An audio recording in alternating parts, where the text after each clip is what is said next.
Hey, everybody, we got a great episode for you today. Our guest is Drew Wilcox, the Vice President General Manager of Nucor Steel of Florida. We're going to talk about how Nucor came to Polk County and Frostproof. We're going to talk a little bit about their process of how they actually create their product, how they get their raw materials in and out. We're going to talk about the culture of Nucor, which I think you will find fascinating in how they adhere to such a strict culture. And it's a great episode. Drew is a wonderful guest, and I hope you'll enjoy it today. Hey, welcome back to Todd's podcast, everybody. We have a great guest today. He's been a friend since he's been in Polk County. His name is Drew Wilcox. He is the Vice President, General Manager of Nucor Steel, a micro mill steel plant in Frostproof. And we're going to find out what they do down there. We're going to talk to Drew a little bit about his background, how he came to Florida with his family, kind of what they produce. So I think it's going to be an interesting podcast that a lot of you don't ever really think about. You can't really see the steel company from the highway. You have to know where it is, and you don't see smoke billowing out everywhere. You don't smell it. So it's really kind of a cool factory processing plant that we're very fortunate to have. So Drew, welcome. We appreciate you coming in. Yeah, thanks, Todd. Glad to be here. And you know, I was thinking on the way driving over today, you were one of the first people I met when I came to Florida for this project about 7.5 years ago, and worked together to get some things done on that. And I just appreciate you and glad to be here today. Well, thank you. I appreciate it and appreciate what you do. We're going to talk about your company as we get into this. But you're with Nucor Steel, the largest steel manufacturing company in the United States? Or is it in the world? That's right, the largest in the U.S. So we have 33,000 teammates. We're the largest steel and steel products company in the country. Wow. Where's your headquarters? Charlotte, North Carolina. Not Pittsburgh? Not Pittsburgh. Okay. Is that by design? Did y'all ever operate out of Pittsburgh, or? No, we're actually, as far as a steel company, we're a newer steel company. Right. We're not the old integrated smoke billowing out type plant. We're very environmentally friendly. We live and work. We live and raise our families in the area where we have steel plants, so we're very conscious of that, and that's just always been where our headquarters is. But this company didn't start until the 1960s. Really? That is amazing. So you're a Texas boy. Were you born there? I know you grew up there. Born and raised in Texas. And raised. Yes. Parents were in education, and that's right. My dad's a school superintendent, and my mom's a teacher. So I had to learn at an early age how to be bad but still get away with it, I guess, at school. So what your route to get to Florida? You went to work for Nucor early in your life? That's right. I started working at the plant in Jewett, Texas, which is about 20 minutes from the town where I went to high school. And it was just well known in that area as the best place to work. And my wife and I got married at an early age, and you know, I tell people my friends were going to college and I had to go to work. And it was hard to get on at Nucor, so it took me about 2 years working for a contractor on site, but I made $5.25 an hour working for a contractor, just trying to get my foot in the door at Nucor, because I knew what kind of career I could have if I ever got my foot in the door.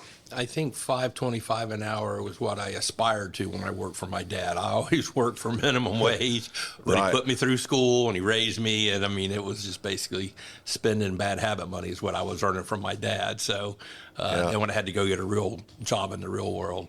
But you went through from Texas, you went to North Carolina, Arkansas, Tennessee.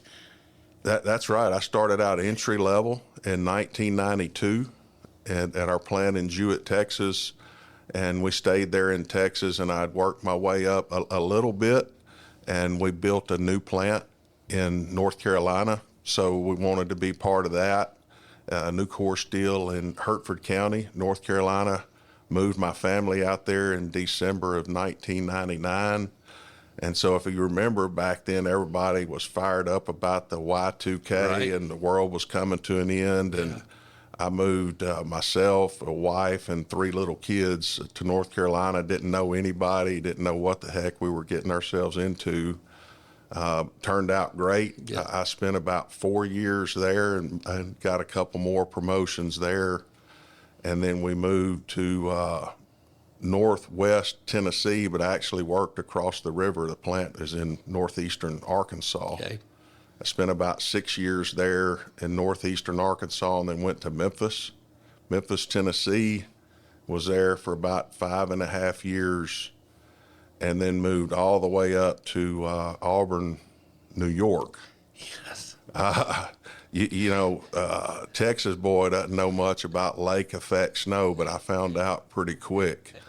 And I wondered how I would fit in up there. And when the guys from our corporate office called and told me that's where they wanted me to go to work, I said, "You sure you don't have the wrong number?" Because you don't sound like you're from New York. I don't sound like I'm from New York. And I would get up there and we would go to a restaurant or I'd meet new people or whatever. And they would say, "What the heck? You're not from around here, are you?" And I'd just straight face look at them and say, "No, I'm from Boston."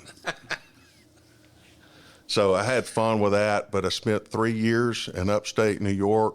Really enjoyed my time there. That was a great meal with great people.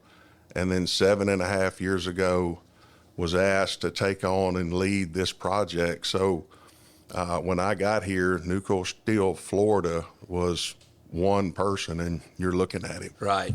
I remember that. How hard was it to convince your wife to come to Florida after spending 3.5 winters in New York? About as hard as you would expect, Todd. It wasn't very hard at all. I mean, you're from the South your whole life, and you understand the heat, and people Sure. that aren't fully aware of the heat, it is a different thing. But so you come down. Your job is to start a steel plant down here to help build it, fill it with employees, fill it with a product. What kind of autonomy did you have when you're vice president GM? That's right. I mean, you're kind of in charge. Sure. You have a board to report to and a group above Right, you, but right. you've got a lot of latitude.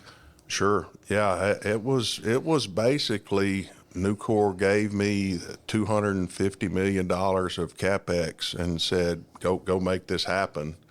And as a vice president, general manager, I was solely responsible to see that happen. It's kind of like college football. When the team's losing, the assistants don't get fired. It's the head coach. So it's my baby from day one, and something I'm really proud of. Man, we have a great team here, and it's actually absolutely been the highlight of my career. Eli, if I gave you $250 million, could you have us the #1 podcast in the country? Oh, yeah, 100%. Okay. That's that kind of unbridled enthusiasm and confidence I like with Eli. Todd, no offense, but I think there's a little bit better payback on a steel mill CapEx project than a podcast CapEx project. I agree. I'm still waiting to get paid back. So Right. I understand. Tell us a little bit about Nucor, your mission, Sure. what your core values are, because I think that is so integral into the success that Nucor has enjoyed. Sure. Yeah. Our mission is to grow the core, expand beyond, and live our culture. And our challenge is to become the world's safest steel company. We live each day with gratitude for the families, customers, and partners that make our work possible. And about 5 years ago, we got a new CEO. A former CEO had retired, and he brought this mission statement with him and spent a lot of time and worked on it. And the cool thing is, that first part I mentioned, grow the core, that's what we've done here in Florida. The core of our company is steel and steel products. And then I love how we talk about gratitude, because like I told you earlier, I started working at the mill for $5.25 an hour to take care of my wife and my little girl. And now I have a 35-year career. I've moved up from entry-level production to a vice president and general manager of the company. And I think it's the greatest company in the world. And I'm filled with gratitude every day. And I think for us to capture that in our mission is just really important. And I think, you know, we have 180 teammates at the mill there in Frostproof, and you could have any one of them on here and they could tell you stories about their gratitude and what's Nucor's done for them and their families. I could vouch for that. I mean, I've been to your plant a few times, knowing you for a number of years now is, you know, this is y'all's mission. This is your core. This is who you guys are. And you preach it, but you live it. And it's not just a slogan you put on a wall or a T-shirt and you don't pay attention to it. It's kind of integrated into everybody's psyche that I've noticed. And just such quality people that I've been around, from the guys and gals on the line to the folks in the office to the, you know, the lady that says hello when you walk in the front door, to everybody. And it's just a great experience being involved with you and being involved with your company. Yeah, and you know, I remember a story from maybe the second or the third time that you and I had met or talked, and you told me about your trip that some of the folks here from Polk County took up to our mill in Darlington, South Carolina. Yeah. And y'all laughed and asked me, hey, what does Nucor stand for? And I didn't know for sure what you were talking about. And then you brought it up, the nephews, uncles, cousins, and other relatives. And, you know, it's funny how that's worked here.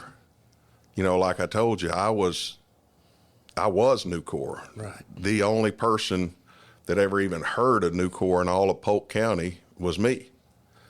But today, we have 180 teammates at that mill, and we have fathers and sons. We have daughters of Nucor teammates that are working out there. We have brothers and sisters. And I think that says a lot about any company and the culture of the company, and especially the safety and the emphasis that's put on safety and really loving our team and caring about them. My son works for Nucor in Sedalia, Missouri. Okay. And another thing that happened when I first got here, you know, nobody knew Nucor. Nobody knew what it was. And I was out Steel's not a big business down here. It's not. And we were out to a lunch, and it was 6 or 8 community leaders and myself. And one of them said, well, hey, how's the safety? You know, it's a steel plant. I bet you hurt a lot of people. And I said, no, actually, we don't. We're very safe, and we lead the industry. Right. And we put a lot of energy and time and effort into making sure our team is very well trained, and they know that we care about them and that we want them to go home safe. And they said, well, yeah, but I Googled an article and it told me steel mills you hurt people. I said, well, that's not what we do. It's not. And they just kept on. And 3 or 4 of them kind of jumped in and were kind of taking turns telling me how steel mills and Nucor wasn't safe. And finally, I kind of had enough. And I said, well, I'll tell you what, right now, this week, my son has an interview with Nucor up in Missouri, and I sure do hope he gets it. Right. And then they changed and said, well, is it really? Are you really going to pay people $75,000 a year starting out? So it kind of totally changed when I said, hey, I want my son to be there. Right. Yeah, when you're recruiting your own family to come in, it speaks volumes as to the quality of the company, the leadership, and just the overall folks. I think one of the first times I visited you, y'all were just set up in a couple of double wides down there. Y'all had not really broken ground. And you had introduced me to a woman, and I think she was your first or second hire. And I think she lived in Wauchula or somewhere over there. And I said, do you really want to drive an hour to come over here? And she didn't hesitate. She said, of course I do. This is going to be a great place to work. Can't remember her name, but she was the first or second person you would hire down there. And she was in your office, in your admin office. And it's like, my God, I'm so used to driving 5 minutes to get to an office or 25 that she was willing to do that to get to this quality of life for her family and for her work. As it speaks volumes. Yeah, it's, we have a lot of our team that's split between Polk, Highlands, Hardee. We even have a few as far over as Manatee County that make that drive, and that may have been where she was from. I can't remember. It really is, and we see that at a lot of our plants. It's not just here. It's a great job. We pay well. We take care of our team, and they know it's not just a job, that it's a career. Todd's podcast is sponsored in part by Saunders Real Estate, your trusted partner in land and commercial real estate since 1996. With over 125 expert advisors located throughout the Southeast United States, the full-service brokerage specializes in a wide range of property types from farms and ranches to commercial buildings and development land. If you're looking to build your legacy with a confident investment, please visit SaundersRealEstate.com or call 877-518-5263 to connect with an advisor today. You had talked about when myself and a couple other folks went up to North Carolina to talk to corporate and try and entice you guys to come down here and talk you in. What was it that sold Nucor on this location in Florida? What are some of the site characteristics that you needed, that Nucor needed to create this factory, this company, and put it here? And 100% of it is in Polk County. I just want the folks, my friends from Highlands County, to know. We're right on the line. We get 100% of it, so we brag about that. Yeah, that's right.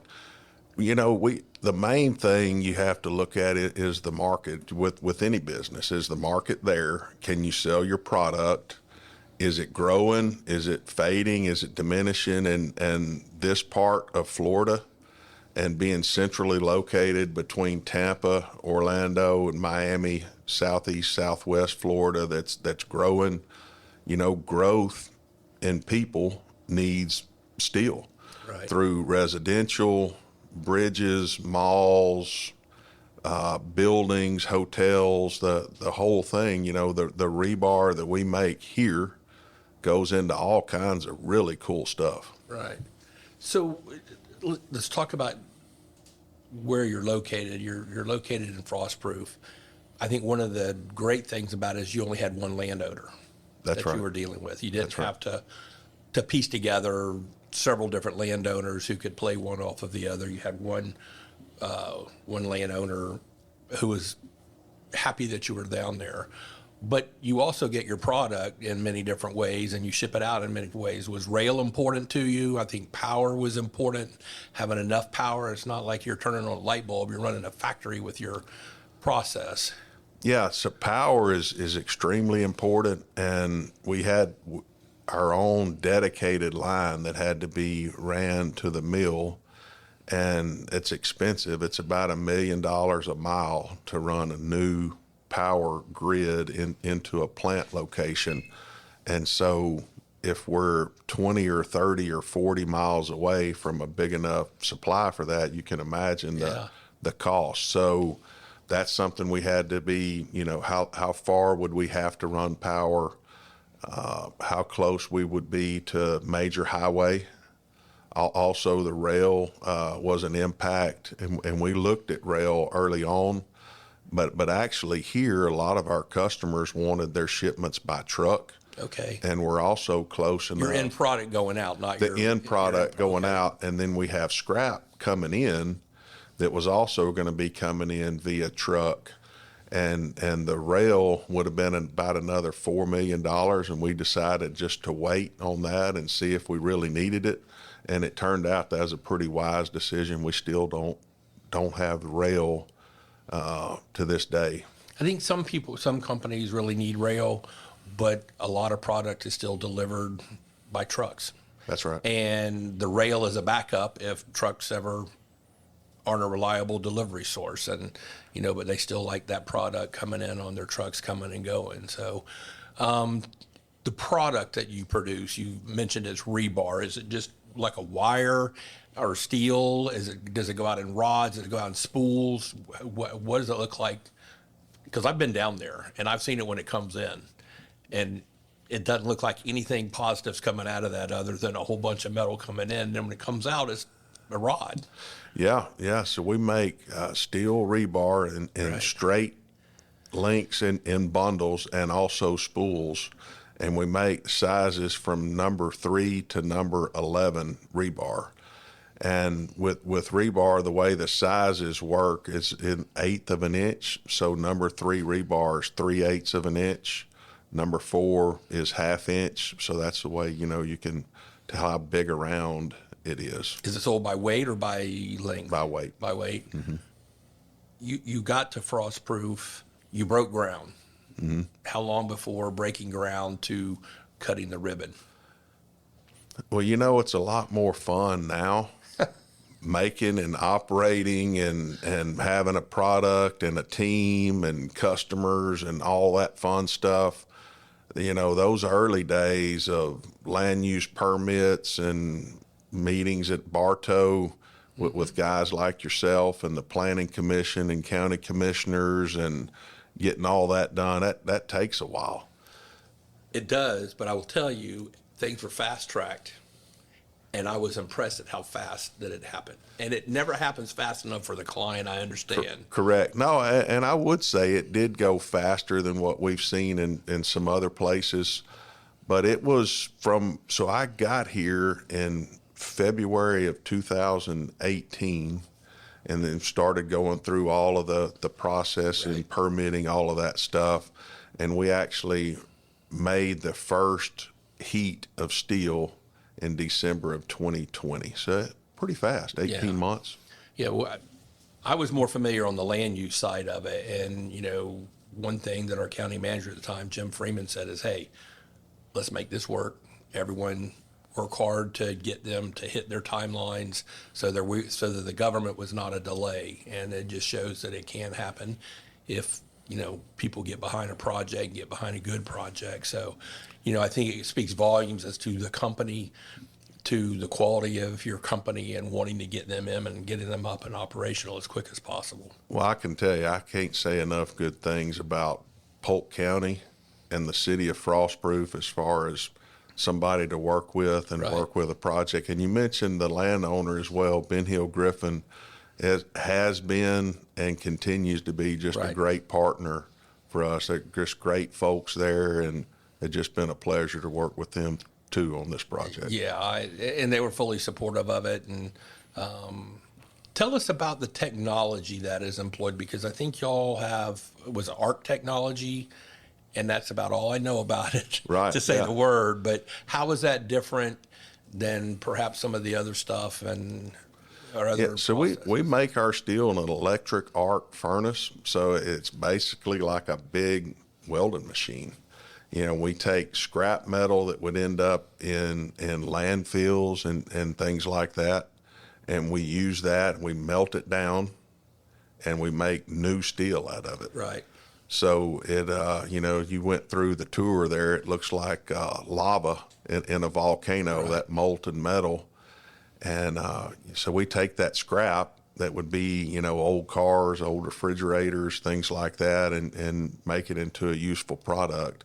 And we can take that from scrap at the beginning of our process all the way through the process into finished steel bars in less than 2 hours. You mentioned the electric arc. Is that why you needed all the power, the electric power? That's right. And the difference between y'all and the images you see of a steel plant of Pittsburgh or Cleveland or these places with smoke billowing and odors and everything is you do it through electricity and they do it through coal. Is that? That's It's right. just The old blast furnace The technology. heating process Right. is either done by electricity or the old way, and you're doing it with the new technology. That's exactly right. Is it just because it's cheaper? Is it because it's better for the environment? It's probably a little bit of all of the above. Yeah, and starting out years ago, it was cheaper and scrap was plentiful. So we had all those kind of things that were available there to us. So that's why it started. And then the really good thing is it is much more environmentally friendly, and just the way of the future for making steel. How hard was it to find labor down here? Well, we go through quite a process when people get hired in with us. It's not just a, hey, come in and we interview real quick and then you get a job. There's a willingness test that people do online. Then they come in and there's a general knowledge, personality type test that they go through, and they have to get over both of those two hurdles before they even actually have an interview. And then it's usually at least 2, sometimes 3 interviews with our team. And, probably, I would say 1, maybe 2 out of 10 that get to the interview process actually get hired. We're very particular and picky. And, that culture that we talked about, we're very protective of that, and we want to make sure people fit into that, and they're going to be willing to work safe and work smart and work hard and be a good teammate and take ownership and high integrity and all that kind of stuff. It's not like we go into communities that there's lots of heavy industry or another steel mill where we can hire from that trade and just have them roll in and start working for us. We actually prefer to get people that don't have the experience, and we take the time and train them and show them how to make steel and how to do it the right way.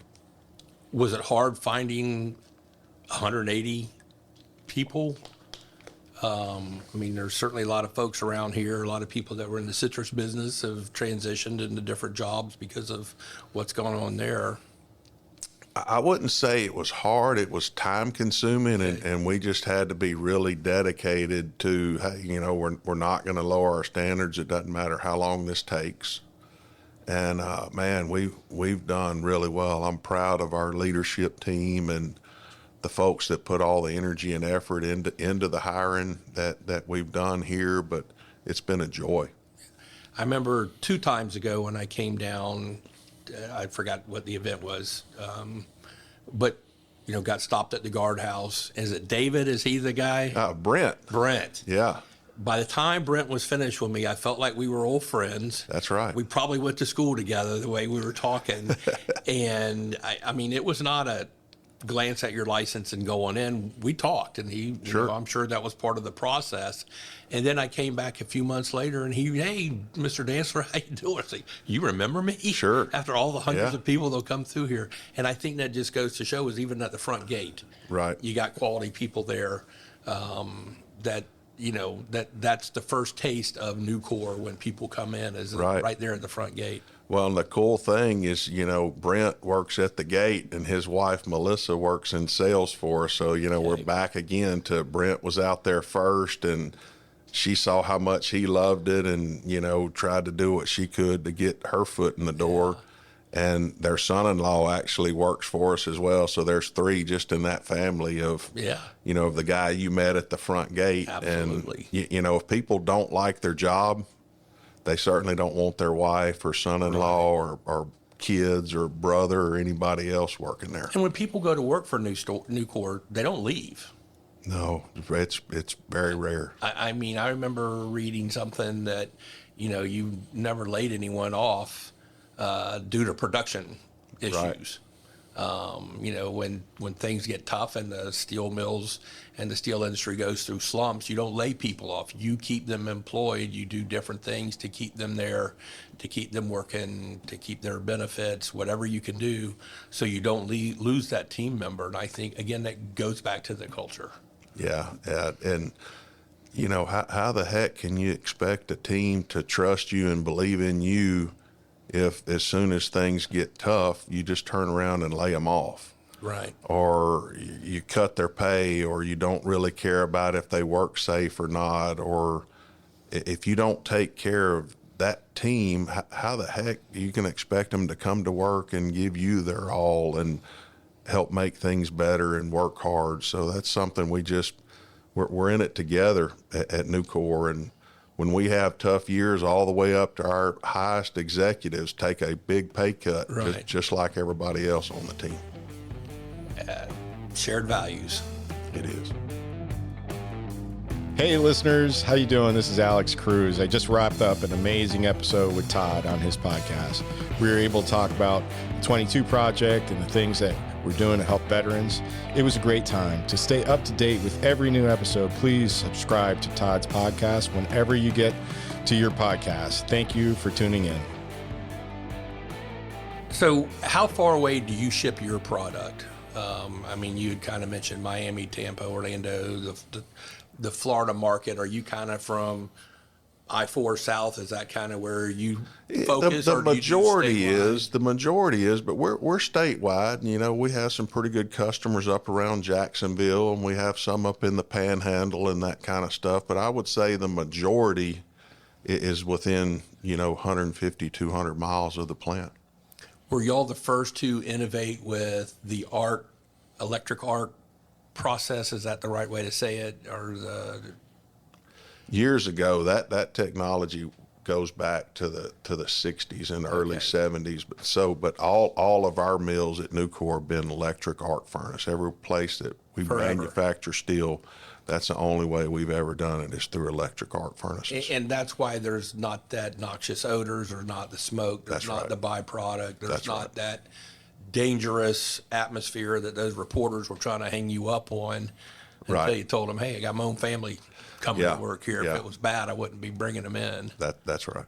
Tell us a little bit about the impact that Nucor's had on the local community at Frostproof, Avon Park, and Central Florida, because you are not just a Frostproof company. That's right. Like I said, you got people that are coming from all around, 4 or 5 different counties.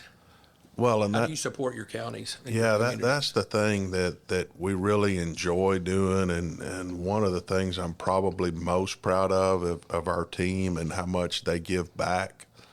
I think this last Christmas, Todd, about 350 kids that wouldn't have had presents got Christmas presents because of that Nucor team there at the plant in Frostproof, through the Angel Tree, buying kids presents of disadvantaged children, and we get the names of those families from churches and the schools all across Polk and Highlands, and also there's another charity down there that buys bicycles for kids every year. We'll buy 100 bikes or something like that. I don't remember exact numbers, but just the giving back part is really cool. We do a lot at Polk County Youth Fair. I'm there every year at the sale and love being a part of that and buying those projects for those 4-H and FFA kids. And we also do the same in Highlands County and Hardee County. We'll have somebody there at those sales. And, man, I can't tell you how many soccer teams and little league teams have Nucor on their jersey in the 3 or 4 county area around here, and just how much we love doing that and giving back to the community, man. It's been great. And I think your employees are part of that as well. It's not just a corporate check going out. It's your employees that are being part of the community and giving back as well. That's right. Yeah, we got one of the guys at the mill coaches his soccer team for his daughter in Sebring, and they're sponsored by Nucor, and I get updates. Well, hey, we won again, Drew. We're making Nucor proud. We won 3-1 over last weekend or whatever it is, and they just take a lot of pride in their kid having Nucor on, whether it's their little league jersey or soccer or whatever else. You'll have to have someone design a little steel trophy instead of those little plastic things. Right. Yeah, we should do that. This is a Nucor steel. Yeah. Little football or cheerleader or basketball. Everything needs to be made out of steel, Todd. I certainly support that. I'm happy to sit in with the marketing group every so often. I got a lot of ideas, and about 2% of them are worth listening to. Hey, that's great. So, one of the things I've noticed, and again, it goes back to the culture, was we had a hurricane come through, and you said, Todd, I bought generators for a bunch of people, and you said I didn't have to go back to the corporate and say, hey, I need this, and take 3 and 4 weeks to get an answer. When it goes back to, you're the guy, your company kind of controls itself, and you had the ability to help people that day or the next day or as soon as you could get generators or whatever. And I think that is a phenomenon that is not like a lot of large companies where the GM, the VP that's on the ground has the ability with that type of autonomy without running something up the flagpole for someone else to say. And that was when I first said, this company's different. Yeah. And they're special. Man, it is, and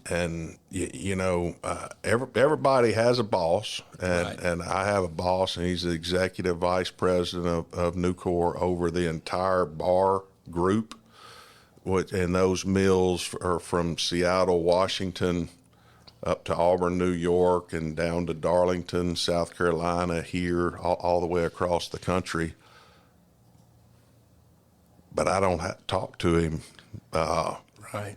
Pretty rare.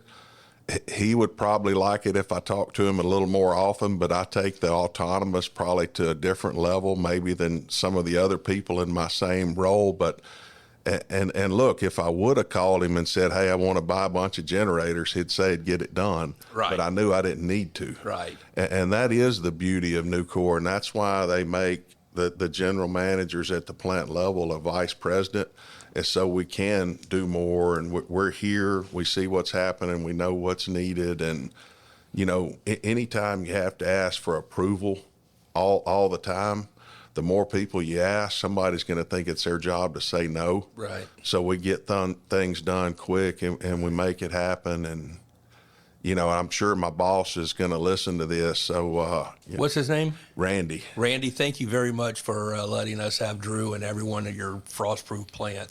Now that you mention it, I didn't even ask. ask permission to be on this podcast, Todd, so don't ask me anything where I'm not supposed to talk about. You were talking about how great Randy is, I think, right before That's we went right. on. He's a great guy. How wonderful he is. He's the best. He Best is boss the best. I've ever had. But, and I don't mean to harp on it, but it just goes back to how much of a community partner you are. This huge company, and there's so many huge companies all across our county and all across the land where people get so ticked off at, these big companies as we don't need them, is you don't understand how many kids run around with their shirts on. That are sponsored, Nucor Steel baseball, Nucor Steel cheerleading, Nucor Steel flag girl, whatever it is. And these things, $300 here, $500 here, $1,000 here. To the bottom line, it may not be a big deal, but to that group that's getting that $300, you make a difference. And you put a shirt on these kids, and you're never going to sell a steel piece of rebar to anyone in the stands that's looking at that. But it's you being part of the community and your company being part of the community. And I think that's one of the wonderful things about large businesses, that you do have the ability to do those kind of things. Yeah, and it's great to me, and it's a blessing for me to see it. I love going to a ballpark and you see a Nucor sign on the outfield wall, and knowing that every person that comes there to watch their kid play, if they don't know who we are, they can ask whoever's next to them, hey, what's Nucor? Why is that sign out there? But I've never heard of that We company. do care. We do care, and it is important, and it matters to be part of the community. We don't want to just come in and make steel and make a bunch of money and then be gone again. Right. There's a lot of people when I first got here too were like, well, yeah, you're just going to be here for the construction and then you'll be gone, and Nucor will put this plant here and make money for a few years and then it'll be gone. And it's funny, this year at the plant I started at in Jewett, Texas, back in April, I was there for the 50-year anniversary of when that plant started up. And then back in June, I traveled up to Auburn, New York, and I was at that plant for the 50-year anniversary of when that plant started up.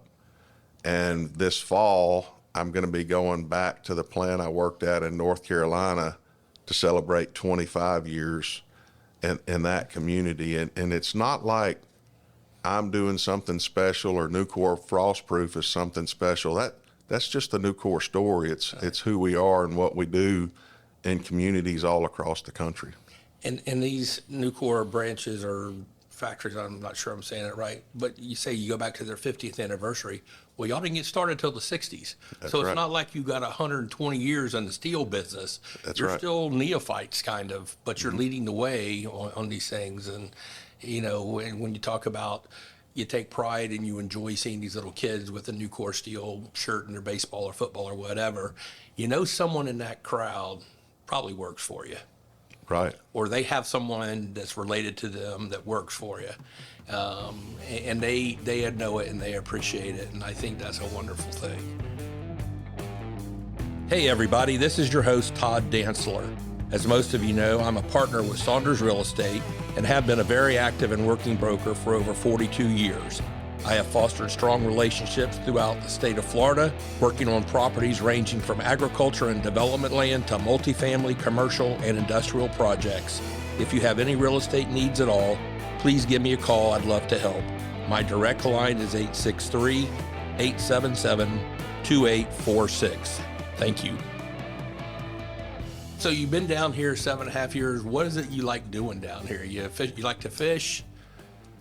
Yeah, so Brenda and I, all of our kids are grown now, and my wife Brenda and I, we live over in Winter Haven, and just love the area, Right. love being here. I do like to fish some. I like to grill, spend time, with family as much as possible. We go back and see our kids or go back and visit our extended family in Texas. We also have some property up in Southwest Georgia. And so we like going up there and spending some time on that property. We have a little cabin and we do some fishing and hunting and stuff on our property up there. So your favorite place to fish is on your property. it is. That's exactly right. Now I understand why you answered the question the way that you did. It makes total sense. Right. It is my favorite place to fish.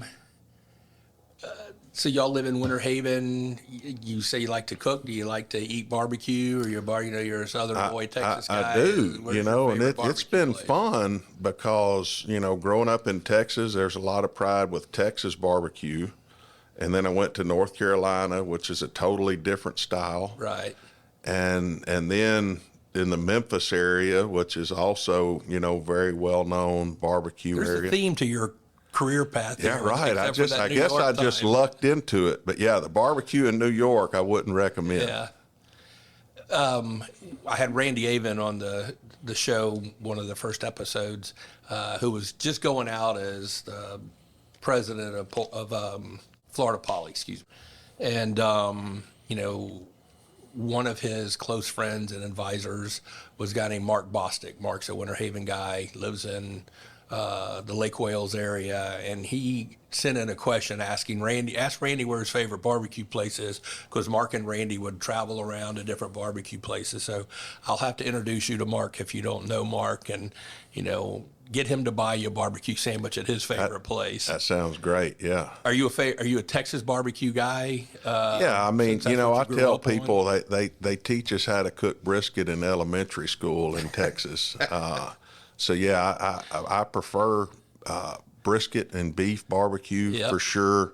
But I tell you what, pork ribs are great, and I cook them a lot at home. And in my time in Memphis, I actually made friends with some good guys on some competitive barbecue teams, and actually went to a few competitions with them, and they taught me some tricks and stuff. So I've spent a lot of time, around the grill and doing that. It's something I enjoy, and I think it's just a great way to bring friends and family together, and I do have a good time. What's and your really specialty enjoy to cook? cooking. Brisket, since you've been cooking it since you were 2? Brisket's pretty dang good. I cook a mean steak. Man, I tell you what, we like cooking chicken wings. I like trying different stuff with wings and different flavors and rubs and sauces. So, yeah, Todd, I didn't get this big by not probably liking all of it. Yeah. Well, you got to sample what you cook. Sure. We had a guest on. We've had 2 barbecue guys on, and one was a buddy of mine from growing up, Jimmy Rabe, Smoking Jims. He's out in Havendale. So if you're ever up there, I recommend him. And the other guy we had on was Chad Ward from Whiskey Bent Barbecue. Yeah. And Chad started off just cooking in the backyard and figured out he and some of his buddies and family, they created a business by selling spices and rubs and everything. And now he's going around cooking for Jelly Roll and Cinnamon Biscuit and all those, T-Fowl and all the different people. Post Malone. Yeah, I keep up with I keep up with barbecue on the different YouTube channels and stuff. Chad, man, he's a pretty big deal now. That old boy there knows how to cook. He does. He does. And I first met him. I was a judge's coordinator at a Miss Florida Citrus pageant a couple years ago, and he's wearing this outrageous suit. Looked like drapes, but it had like watermelons and pumpkins and everything on. I said, who is this guy dressed like this? And I took a picture of him, sent it to my son. I said, have you ever seen some suit like this? He goes, Dad, that's Chad Ward. How do you know him?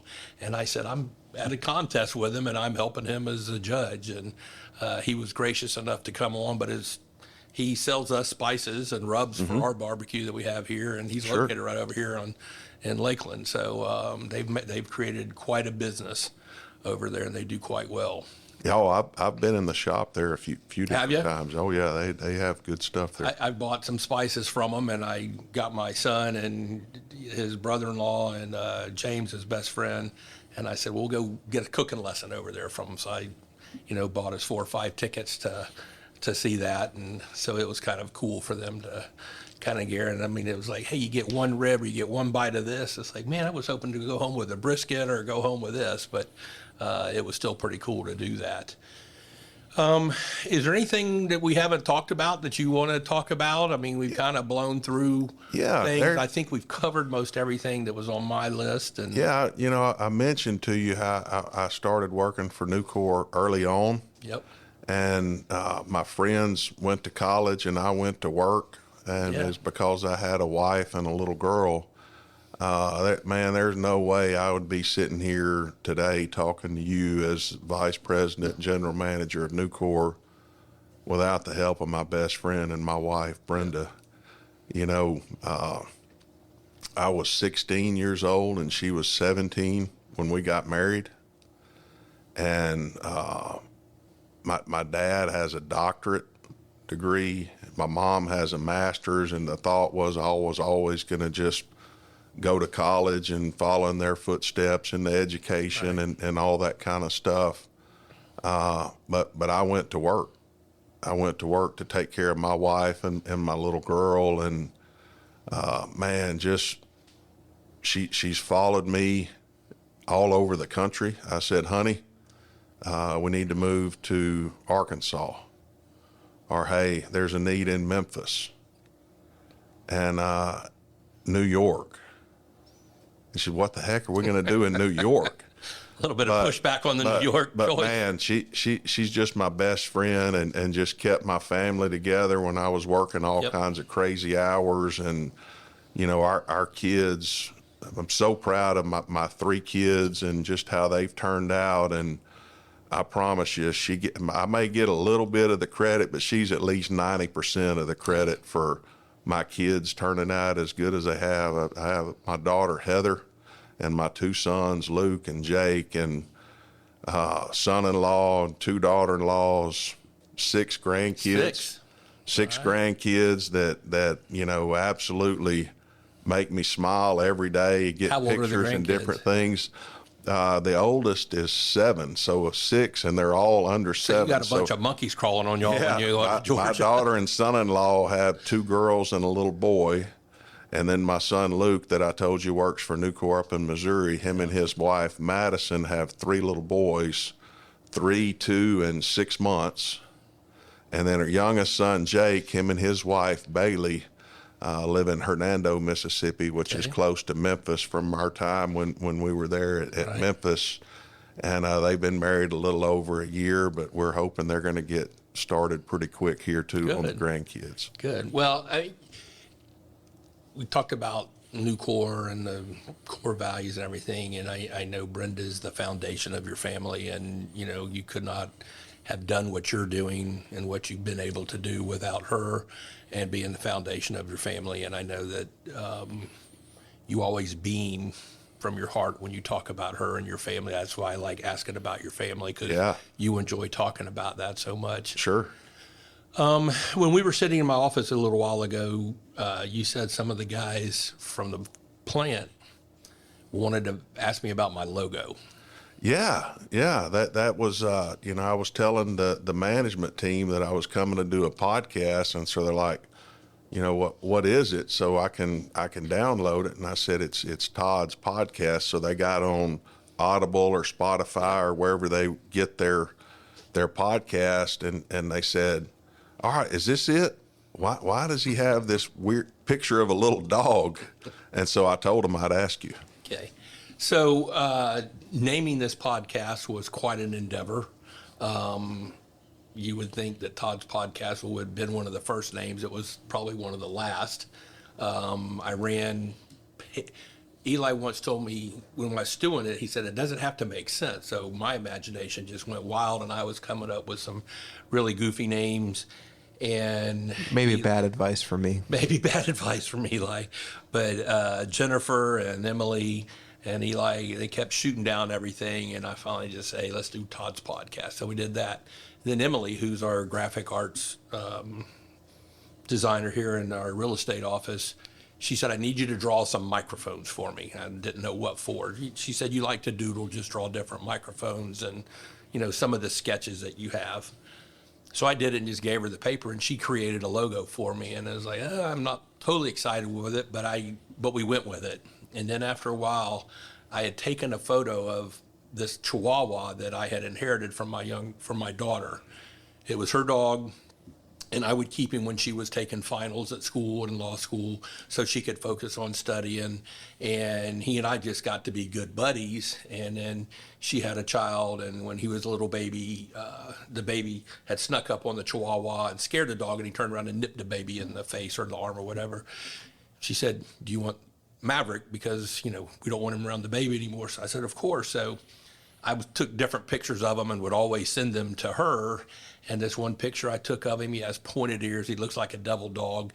And he happened to have this little rawhide chew toy in his mouth, like a little chew cigarette, little rawhide cigarette. And there was some fuzz on it. And the exposure of the film, it looks like he's smoking a joint. He's not. I can assure everyone it's kind of a funky picture, but I like it. I like the logo.